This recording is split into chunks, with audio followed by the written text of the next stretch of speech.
مسلم اول شاہ مردان علی، مسلم اول شاہ مردان علی نمبر 4۔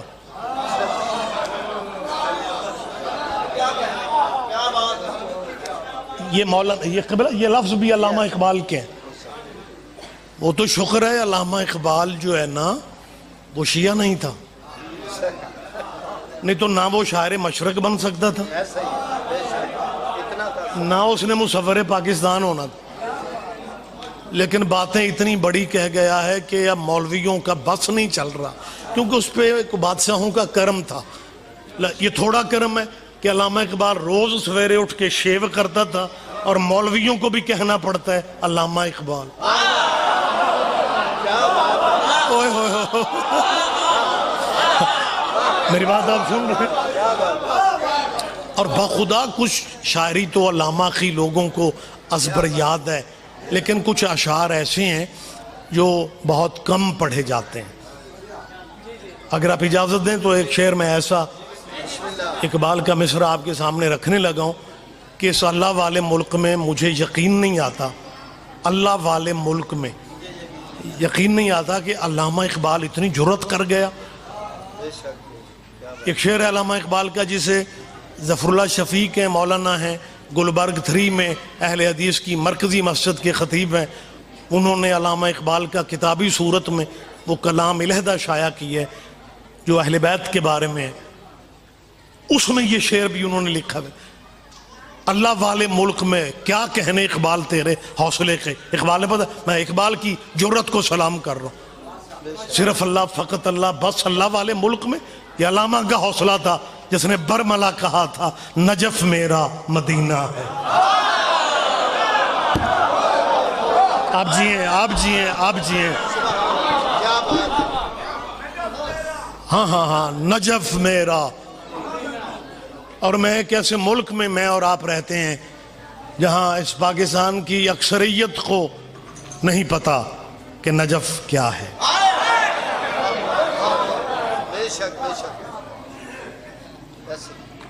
بلکہ کوئی ڈائریکٹ اگر مجلس دیکھ رہا ہو، لائیو پروگرام چل رہا ہو، اس لائیو پروگراموں کا کچھ دوستوں نے کہا کہ جی نہیں ہونے چاہیے، جبکہ میں کہتا ہوں کہ اچھی بات ہے، ہونے چاہیے۔ فائدہ بڑا ہوا ہے، فائدہ یہ ہوا کہ اب کوئی نہیں کہتا کہ مجلس سننے سے نکاح ٹوٹ جاتا ہے۔ کیوں؟ ڈائریکٹ سرکار فیس بک پہ چل رہی، جب ہمارے بھائی وہ یوں کر کے موبائل کھولتے ہیں نا تو مجلس لائیو، اب اسے ایک لمحہ تو دیکھنا ہی پڑتا ہے نا، وہ کان میں ذکر پڑ جاتا ہے۔ اب کوئی نہیں کہتا کہ مجلس سننے سے نکاح ٹوٹ جاتا ہے، کیونکہ موبائل ہر جیب میں ہے، فیس بک ہر کوئی دیکھ رہا ہے۔ اگر آل محمد کے ذکر سے نکاح ٹوٹ جاتا ہے پھر بچا کس کا ہے؟ لہٰذا اب صورتحال مطلب بہت مختلف ہے۔ میں صورتحال کو دیکھتے ہوئے بات کر رہا ہوں کہ جب میں نے کہا نجف میرا مدینہ ہے، تقریباً میرا خیال نکھرا نتھرا مجمع ہر بندے نے یوں ہاتھ اٹھائے اور لطف لیا کہ اقبال کہہ رہا ہے نجف میرا۔ جو لائیو دیکھ رہے ہوتے ہیں وہ ایک دوسرے سے کہتے ہیں کہ یار ان شیعوں کی سمجھ نہیں آتی کہ یہ کیا ہے نجف میرا مدینہ ہے۔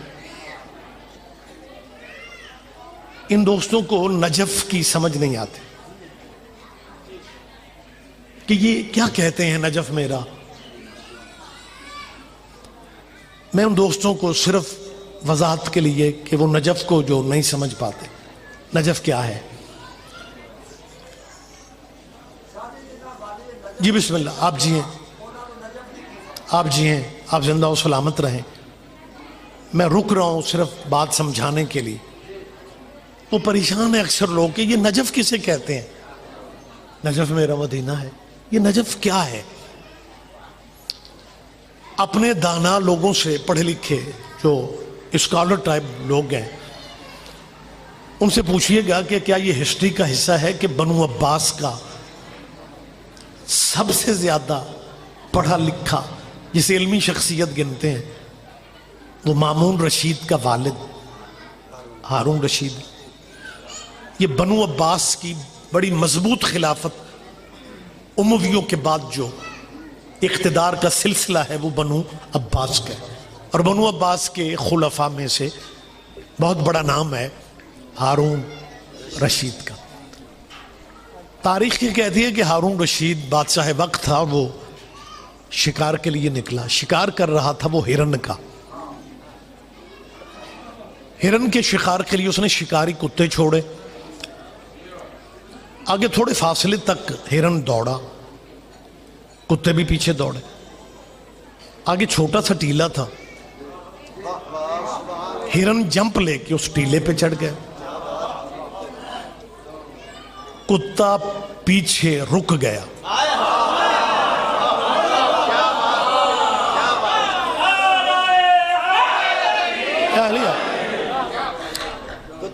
حکمران وقت جو تھا ہارون رشید، بیٹا آپ کے ذہن میں نام ہے ہارون رشید جو ہے، اس نے اپنے آپ سے کہا کہ اتفاق ایسا ہوا ہے کہ ہرن ایک ٹیلے پہ جمپ لے کے چلا گیا اور یہ پیچھے رہ گیا۔ اب اس نے تھوڑا وقفہ دیا، کتے کو واپس بلا لیا، وہ لگے ہوئے تھے آواز پہ شکاری جو ہوتے، جب تھوڑا پھر وقفہ ہوا، ہرن پھر اترا ٹیلے سے، اس نے پھر کتے چھوڑے، ہرن پھر جمپ لے کے ٹیلے پہ، کتے پھر پیچھے۔ ہارون نے کہا یہ اتفاق نہیں ہے، اس علاقے کے معمر ترین بندے کو، معمر آپ سمجھتے ہیں بوڑھا بزرگ ترین جس کی عمر پکی ہو جاتی ہے، معمر ترین بندہ اس علاقے کا ہارون نے بلایا، بوڑھا، اور اس نے اسے بلا کے کہا کہ تجھے اس لیے بلایا کہ میں نے پوچھنا ہے یہ ٹیلا کیا ہے؟ اس نے کہا بادشاہ وقت کا خوف ہے، زندگی خطرے میں ہے، نہیں تو میں بتا دیتا۔ اس نے کہا بادشاہ وقت میں ہوں، میں تجھے امان جان کی لکھ کے دے رہا ہوں، مجھے بتا یہ ٹیلا کیا ہے؟ اس نے پھر یاد رکھنا ٹیلا نہیں ہے۔ اس نے کہا پھر کیا ہے؟ اس نے کہا پوچھتے کیوں ہو؟ اس نے کہا پوچھوں نا، 2 دفعہ میں نے دیکھا ہے شکاری کتے یہاں تک آتے ہیں، رک جاتے ہیں، ہرن جمپ لے کے پناہ گاہ میں چلا جاتا ہے، کتے آگے جانے کی جرات نہیں کرتے۔ اس نے کہا علی کی قبر ہے اور علی کی قبر پہ کتے نہیں جاتے۔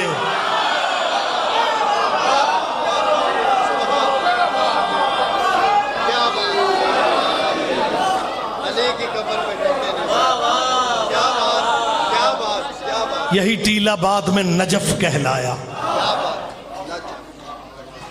یہ وہی جگہ ہے جہاں نوح کی کشتی کو قرار آیا تھا۔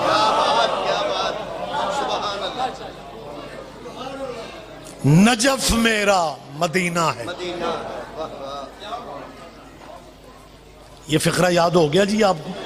نجف میرا، شعر سارا نہیں پڑھوں گا، اگلی مجلس میں اگلا مصرع، ٹائم کم ہے، میرے عزیز پڑھنے والے بھی موجود ہیں اور شیڈول اس طرح کہ مجھے بھی کافی ابھی سفر کرنا ہے، لیکن اس مصرے کو مکمل کر دیتا ہوں۔ نجف میرا، میں نے کافی دفعہ کہا کہ اللہ والے ملک میں یہ سیالکوٹ کا شاعر جو پوری دنیا پہ چھا گیا، اپنے عقیدے کا اظہار کر رہے، جہاں ہر بندہ ہی کہتا ہے صرف اللہ، بس اللہ، اس ملک میں اقبال تو نے اخیری کر دی، کہتا ہے نجف میرا مدینہ ہے، مدینہ ہے میرا کعبہ۔ ہائے ہائے ہائے ہائے، اوہ آپ جی ہیں، آپ جی ہیں، بہت شکریہ، بہت شکریہ۔ پھر انشاءاللہ پھر بات ہوگی، کیونکہ اس کو وضاحت کے لیے بھی ٹائم چاہیے اور میں اپنے آپ کو روک رہا ہوں، وقت زیادہ ہوتا جا رہا ہے۔ یہ علامہ اقبال جب سیدہ کی بات آتی ہے تو اقبال فرماتے ہیں مریم از یک نسبت عیسیٰ عزیز، آپ جی ہیں، اور اس کے بعد اقبال کہتے ہیں از سے نسبت حضرت زہرا عزیز۔ اقبال کہتے ہیں مریم کی صرف اس لیے دنیا میں عزت ہے کہ وہ عیسیٰ کی ماں ہے، اور فاطمہ تیری عزتوں کے کیا کہنے، تیرے عظمتوں کے، تیرے رتبوں کے کیا کہنے، اقبال فرماتے ہیں نور چشم رحمت للعالمین، وہ جو عالمین کے لیے رحمت بن کے آیا تھا، یہ فاطمہ رحمت دو عالم کی آنکھوں کی روشنی ہے۔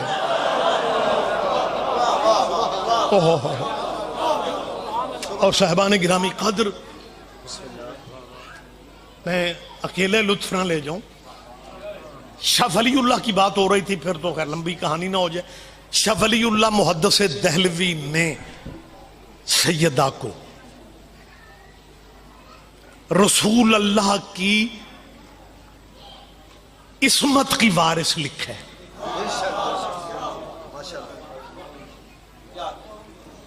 اب جن مولویوں کو مقام سیدہ سمجھ میں نہیں آ رہا، بڑی جلدی بات میں قریب کر دیتا ہوں۔ مریم کی ماں، بی بی مریم کی ماں نے منت مانی، آیت ہے رب انی نظرت، میں نظر کر رہی ہوں، میں منت مان رہی ہوں، نظرت اللہ کا، اللہ تیرے لیے میں تیرے سامنے منت مان رہی ہوں، معافی بطنی محرر، کہ جو اولاد میرے شکم میں ہے نا، ایسے تیرے گھر کے لیے وقف کر دوں۔ قرآن اگر سپیڈو سپیڈ پڑھنا ثواب ہے نا، تو سمجھ کے پڑھنا بھی ثواب ہی ہے۔ کیا بات، کیا بات۔ رب انی نظرت اللہ کا، مہربانی جی۔ اچھا ویسے بڑا خوبصورت ماحول ہے، مجھے ایس او پیز پہ عمل کرنا چاہیے۔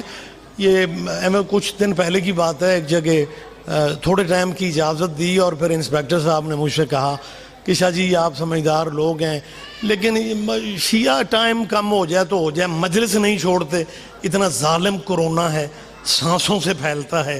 میں نے کہا جی ان سانسوں سے پھیلتا ہے جن سانسوں میں علی نہیں ہو۔ جی بہت شکریہ، بہت شکریہ، مہربانی سرکار، آپ جی ہیں کیا علی یار، مہربانی سر، ماشاءاللہ جیتا جاگتا ماحول ہے، خوبصورت ماحول ہے، جید ذمہ دار علاقے کے سارے با خبر چہرے بیٹھے ہوئے ہیں۔ بڑی جلدی بات میں قریب کر دیتا ہوں۔ آیتیں کیا ہیں کہ مریم کی ماں نے منت مانی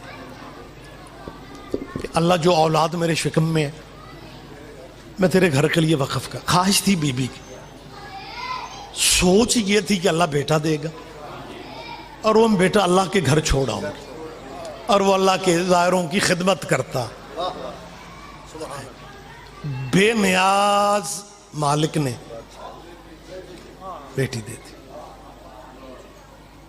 سوچ تھی بیٹا ہوگا، سوچ کے مطابق منت مان لی کہ بیٹا ہوگا، میں اللہ کے گھر چھوڑ آؤں گا، وہیں پہ بڑا ہوگا، وہیں پہ نوکری چاکری اللہ کے گھر کے زائروں کی خدمتیں کرے گا۔ بے نیاز اللہ نے بیٹی دے دی۔ جب بیٹی دی، اب آیت کے اگلے لفظ ہیں، بی بی کہتی ہے لیس الذکر کالانثی، اللہ بیٹے بیٹی میں فرق ہوتا ہے، منت تھی میری کہ میں وقف کر دوں گی تیرے گھر کے لیے، سوچ تھی بیٹا ہوگا، تو نے بیٹی دے۔ خدا فرماتا ہے منت پوری کرو، ہمیں بیٹی ہی قبول ہے۔ نہیں نہیں نہیں، سارے بندوں نے دھیان نہیں دیا، منت پوری کرو۔ کائنات کی پہلی مثال، بیٹی چند دنوں کی اٹھا کے اللہ کے گھر لے گئے۔ اب دانا چہرے بیٹھے ہوئے ہیں، یہ جس گھر کی میں بات کر رہا ہوں اسے بیت المقدس کہتے ہیں، قبلہ اول۔ اس معبد میں جتنے عابد رہتے تھے سبحان اللہ، ان سب کی خواہش بن گئی کہ اس معصومہ کی تربیت پرورش ہم کریں۔ رولا پڑ گیا، ہر بندے کی خواہش تھی یہ عزت مجھے ملے۔ بات قرآن اندازی پہ چلی گئی، دیر نہ کروں، قرآن کہہ رہا ہے، پرچی کس کی نکلی؟ کفلھا زکریا۔ مولانا اس کا ترجمہ کیا ہے کہ اس بچی کو زکریا نے پالا۔ چاہتے سب تھے کہ اس بچی کو ہم پالیں. نام زکریا کا نکلا. زکریا کون ہے؟ اللہ کا نبی ہے. نبی معصوم ہوتے ہیں. یہ تو صدیوں پہلے اللہ نے بتا دیا کہ معصوم کو معصوم ہی پال سکتا ہے. نا زحمت فرمائے، زحمت فرمایا. مہربانی سے، مہربانی سے، مہربانی سے. کیا بات. معصوم کو کفالت زکریا نے کی. مریم کا کفیل زکریا بنا. کفیل کی سمجھ آپ کو بڑی اچھی آنی تھی اگر آپ کا بیٹا کو سعودی عرب میں ہو. ہیں جی؟ چلو پھر تو آسانی ہوگی. لیکن میں سعودیہ کے کفیل والی بات نہیں کر رہا جو وہ کرتے ہیں. میں قرآنی کفیل کی بات کر رہا ہوں کہ اللہ کہہ رہا ہے مریم کو زکریا نے پالا. یا اللہ زکریا نے پالا؟ اللہ کہتے ہیں تفسیریں پڑھیں، ترجمے پڑھیں، زمین میں پڑھیں. زکریا نے کیسے پالا؟ زکریا کیا کرتا ہے؟ حجرے میں مریم کو بٹھا کے باہر سے اپنے ہاتھوں سے لاک تالا لگاتے. حجرہ بند کر کے زکریا روزگار کی مزدوری کے لیے چلے جاتے. اس زمانے میں نبی بھی مزدوریاں کرتے تھے. کیا بات بتا رہے. فل ان دا بلینکس، خالی جگہ خود پر کر. مزدوری سے فارغ ہو کے زکریا واپس آتے ہیں. جو تالا خود لگا کے جاتے. ذرا جاگ جائیں. ویسے میں بڑا لطف لے رہا ہوں، بندے سو بھی رہے ہیں، داد بھی دے رہے ہیں. سبحان اللہ جی، ماشاء اللہ جی. زکریا مزدوری سے واپس آتے ہیں اور آ کے وہ حجرہ مریم کو کھولتے ہیں. تالا خود لگا کے گئے تھے، خود ہی کھولا. مریم کے سامنے بے موسم پھل پڑے ہوئے.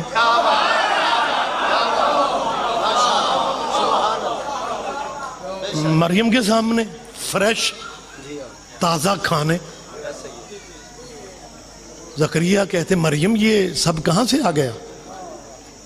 بڑی جلدی کر رہا ہوں، یہ سب کہاں سے آ گیا؟ پورے اطمینان سے کہتی تھی میرے اللہ کا رزق بڑا وسیع ہے.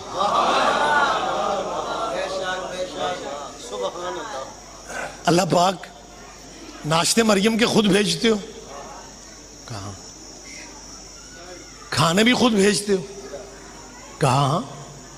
تو پھر یہ کیوں کہتے ہو زکریا نے پالا؟ میں مطمئن ہوں کہ آپ ذہنی طور پہ قریب ہیں. یا اللہ جب کھانے ناشتے خود بی بی کے دے رہے پھر کہہ دے کہ مریم کو میں نے پالا. خدا فرماتا ہے پرچی پہ نام زکریا کا تھا. ہر بندے کے کام کو میں اپنا کام نہیں کہہ سکتا. آپ جیئیں یار، آپ جیئیں، آپ جیئیں. سارے نہیں سمجھتے، سارے نہیں سمجھتے. یہ عدداروں پہ اللہ کا کرم ہے کہ مشکل باتیں بھی سمجھتے ہیں. اللہ کہتے ہیں پرچی پہ نام زکریا کا تھا. ہر بندے کے کام کو، ہر بندے کے فعل کو میں اپنا فعل نہیں کہتا. عام بندہ نہیں ہے. زکریا معصوم بھی ہے، نبی بھی ہے، لیکن اللہ کہہ رہا ہے میں ہر بندے کے کام کو اپنا کام نہیں کہتا. بھائی آل محمد سے ٹکرانے کا سوچنے والوں، جب اپنے پڑھے لکھے پروفیسروں سے اور اسکالروں سے پوچھو. 8 سال کا تیرا نبی تھا جب نبی کے دادا حضرت عبد المطلب دنیا سے جانے لگتے ہیں. عبد المطلب محمد کے دادا نے نبی کا ہاتھ پکڑ کے ابو طالب کے ہاتھ میں دے کے کہا بیٹا تربیت بھی محمد کی تو نے کرنی ہے، کفالت بھی محمد کی تو نے کرنی ہے. پالا محمد کو ابو طالب نے ہے اور اللہ محمد سے کہتا ہے علم یجد کا یتیمن فآوا. محمد تو یتیم تھا، تجھے ہم نے پالا ہے.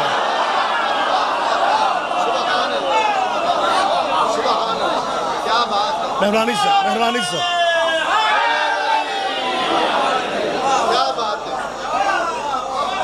بہت شکریہ، بہت شکریہ. وقت زیادہ ہو گیا. میری مسلمانوں بلا تفریق فرقہ تیرے دانشوروں سے اپیل ہے کہ یہ قرآن کہہ رہا ہے، انجیل یا تورات و زبور کی بات نہیں ہو رہی. قرآن کہہ رہا ہے کہ عیسیٰ کی ماں کے کھانے جنت سے آتے تھے. تو نے عیسائیوں سے بحث کرنی ہے، تو نے پادریوں سے بحث کرنی ہے، تیرے میں تو حوصلہ ہی نہیں ہے. تو نے اپنے لٹریچر میں کیا لکھا ہوا ہے؟ تو نے ممبروں پہ جمعہ جماعتوں میں درس فجر میں مسلمانوں کو کیا سنایا ہوا ہے کہ نبی نے اللہ سے کہا یا اللہ پلیز میرے ماں باپ کو.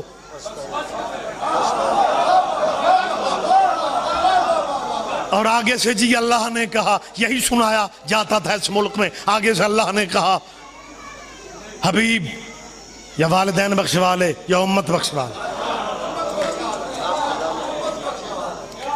بزرگ بولیں گے آپ نے یہ باتیں سنی ہوئی ہیں. جواب میں اللہ نے کیا کہا؟ یا والدین بخشوالے یا امت بخشوالے. تو آگے سے ہمارے پھر وجد میں آ جاتے ہیں. نبی پاک نے کہا ماں پہ رہن دے، میری امت کو بخش دے. میں سے بخشی ہوئی امت سے پوچھ رہا ہوں، کبھی اکیلے میں بیٹھ کے سوچنا جو بچہ اپنے ماں باپ سے وفا نہیں کرتا، ہائے ہائے ہائے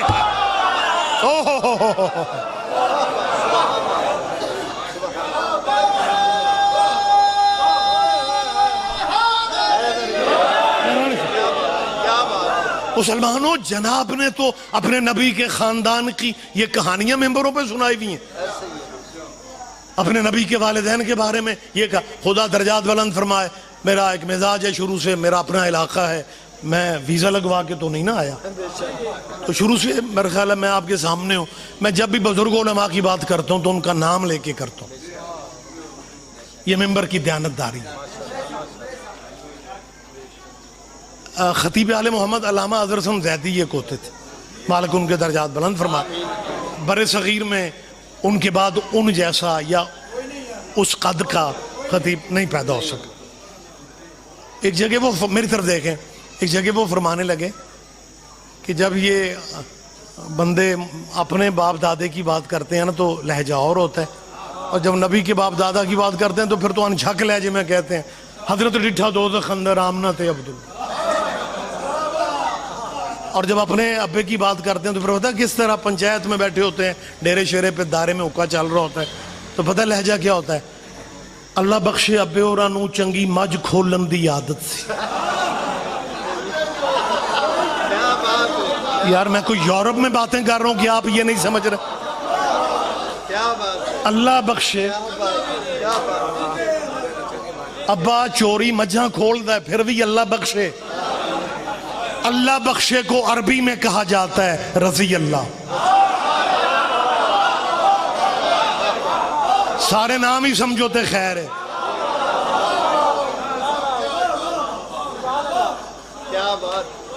اچھا چلے ایک لمحہ میرا بیٹا، ایک لمحہ.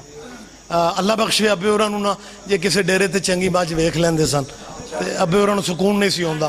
ایک رات ایک مجھ کھولن گئے تو گھر والے بے ایمان جاگدے سن. اوئے ہوئے ہوئے ہوئے، کوئی تو سمجھے گا، کوئی تو سمجھے گا. جو گھر والے ہیں ان کے ایمان پہ حملہ. بہت شکریہ، بہت شکریہ. وقت تمام ہو گیا، بات میں روک رہا ہوں.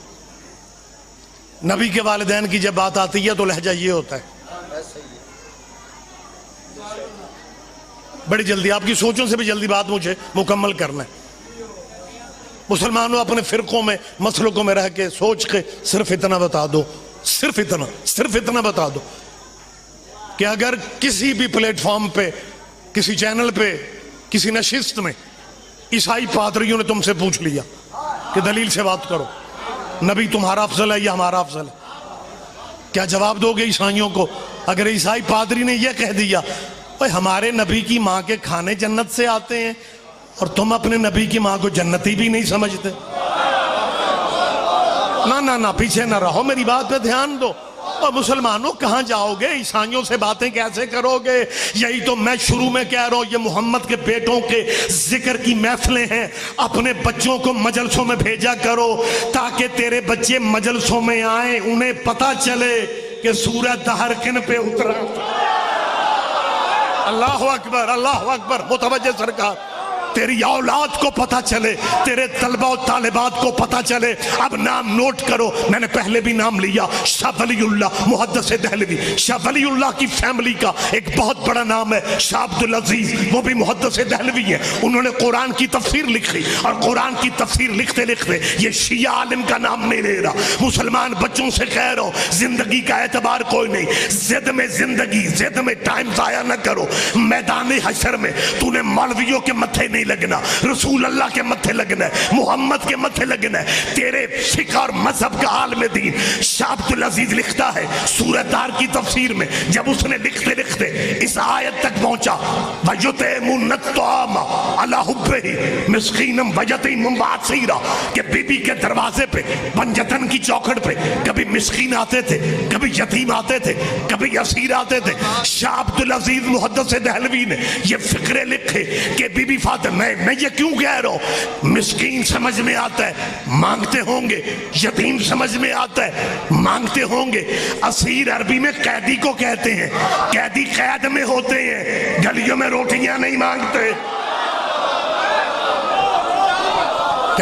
کیا کہنے ذرا رحمت فرمائے۔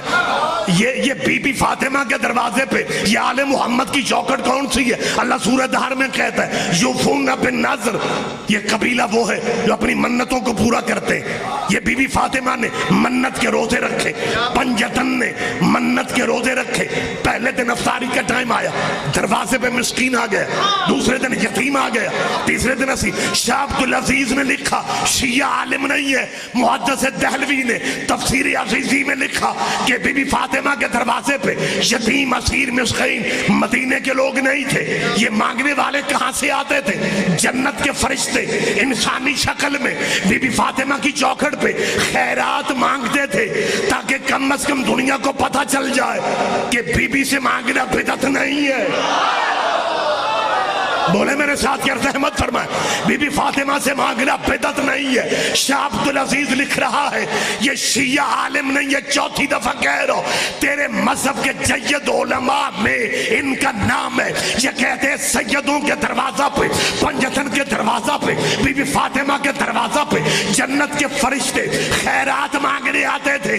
تیرے بچے مجلسوں میں آئیں گے، انہیں تیرے علماء کی تفسیروں کا پتہ چلے گا کہ علماء کہتے ہیں بی بی فاطمہ کے دروازے پہ جنت کے فرشتے۔ اب اگر عیسائی کہیں گے عیسیٰ کی ماں کے کھانے جنت سے آتے تھے، تیرے بچے عیسائیوں سے کہیں گے ہم مانتے ہیں عیسیٰ کی ماں کا بڑا مقام ہے، لیکن بڑا فرق ہے عیسیٰ کی ماں میں اور حسین کی ماں میں۔ جو جنت کے کھانوں کا انتظار کرے وہ مریم ہوتی ہے، جس کی روٹیوں کا جنت انتظار کرے وہ فاطمہ ہوتی ہے۔